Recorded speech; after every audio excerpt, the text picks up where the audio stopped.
Tired of dealing with annoying flies, fruit flies, and gnats in your home? The Zevo Flying Insect Trap is your ultimate solution. Don't wait. Check out the link in the video description now to get your Zevo Flying Insect Trap on Amazon and enjoy a bug-free home today. Keir Starmer would do irreversible damage to Britain within 100 days of taking power if Labour wins the election on Thursday, Rishi Sunak declares today. In a dramatic last-ditch bid to prevent voters from handing Labour a supermajority, the Prime Minister highlights a series of controversial policies which he says Sir Keir would introduce immediately after entering number 10, including scrapping the Rwanda migrant scheme, imposing VAT on school fees and fixing the electoral system to give the vote to 16-year-olds, who tend to be Labour-leaning. Mr. Sunak said, "It's clear that Labour would do irreversible damage within just 100 days of coming to power. Whether it's announcing a suite of tax rises or throwing thousands of families' plans for the autumn term into chaos with children wondering if they will have a desk at school to go back to.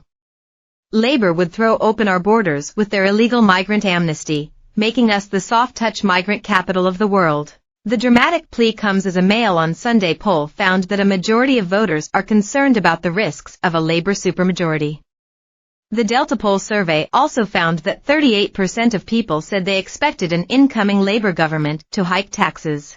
Additionally, senior Tories warned that Labour's policy of giving votes to 16-year-olds amounts to vote rigging, and would make Britain resemble the communist state of Cuba. Writing in this newspaper, Esther McVey, the Minister for Common Sense said, "Sir Keir Starmer is too scared to fight elections fair and square, so he must resort to these underhand tactics to rig elections in his favour." Sunak's warning comes as, in his warning about giving Sir Keir a blank check, Sunak said that scrapping the Rwanda scheme would effectively be an amnesty for illegal migrants, with thousands being released onto the streets. He claimed that a wave of tax rises in an emergency budget he expected to be called just weeks into a Labour government would take the tax burden to its highest level in history. The Prime Minister said Labour had conspicuously refused to rule out announcing a revaluation of council tax bands, which could see 4 million households pay on average £1,230 extra each year, and imposing a paper-mile road tax in keeping with London Mayor Sadiq Khan's hated ULEZ scheme in the capital. Sunak said that Sir Keir has also not denied plans to raise capital gains tax or inheritance tax, and highlighted Deputy Leader Angela Rayner's pledge to introduce French-style union laws, which Tory sources said would throw the employment market into the deep freeze and trigger wage cuts. Labour's plan to add VAT to school fees would, said Sunak, drive up to 134,000 independent schoolchildren into the state sector by September, leaving thousands of children unsure whether they will have a place for the start of the school year. The PM also claimed that Labour would build on the Green Belt, hit taxpayers to fund its green targets and sign a youth mobility scheme deal with the EU to allow for free movement of all under 30s.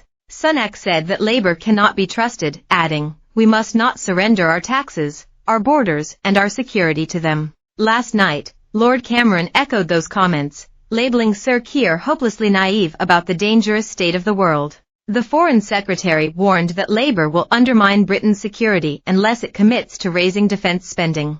He told the Sunday Times, "Keir Starmer is in danger of weakening Britain's position and weakening Britain's defences, all in a way that's completely unnecessary." And in this newspaper, former Business Secretary Sir Jacob Rees-Mogg warned that Labour's borders policy amounted to a welcome mat for all migrants, with the scrapping of the Rwanda scheme immediately adding 90,000 people to the asylum queue.